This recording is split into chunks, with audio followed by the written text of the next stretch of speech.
আইপিএলের প্রতিটা ম্যাচেই মোস্তাফিজ দারুণ খেলেছে।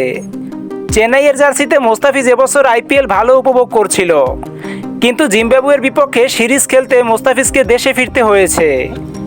আইপিএলের মাঝপথে মোস্তাফিজ দেশে ফেরার আগে প্রতিটা ম্যাচই দুর্দান্ত বোলিং করেছে। মাত্র 9 ম্যাচ খেলে নিয়েছিলেন 14টি উইকেট। তখন যা ছিল আইপিএলের সর্বোচ্চ উইকেট এবং চেন্নাই সুপার কিংসের সর্বোচ্চ উইকেট শিকারী বোলার।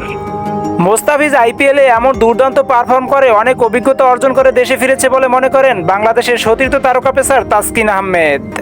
বাংলাদেশের এই তারকা পেসার সংবাদ মাধ্যমকে তার আইপিএল খেলার সুযোগের কথা তুলে ধরে জানান তিনিও আইপিএল খেলার ডাক পেয়েছিলেন। 2022 সালে প্রথম লখনৌ সুপার জায়ান্টস তাকে দলে ফেরাতে চেয়েছিল, কিন্তু বিসিবি তাকে ছুটি দেয়নি। তাসকিন আহমেদ আরও বলেন, ওই সময়ে দক্ষিণ আফ্রিকার সাথে সিরিজ থাকায় মাঝপথে বিসিবি তাকে ছাড়তে চায়নি। তা না হলে মোস্তাফিজের মতো আমারও আইপিএল খেলার সুযোগ হতো, আমিও তার মতো বেশি অভিজ্ঞতা অর্জন করতে পারতাম। তিনি জানান, এ সুযোগ মিস হলেও আশা করি ভবিষ্যতে খেলার সুযোগ পাবো এবং আরও অনেক লিগ আছে যেগুলোতে আমার সুযোগ আসবে। দর্শক, তাসকিন আহমেদের বোলিং আপনাদের কাছে কেমন মনে হয় তা কমেন্ট করে জানিয়ে দিন।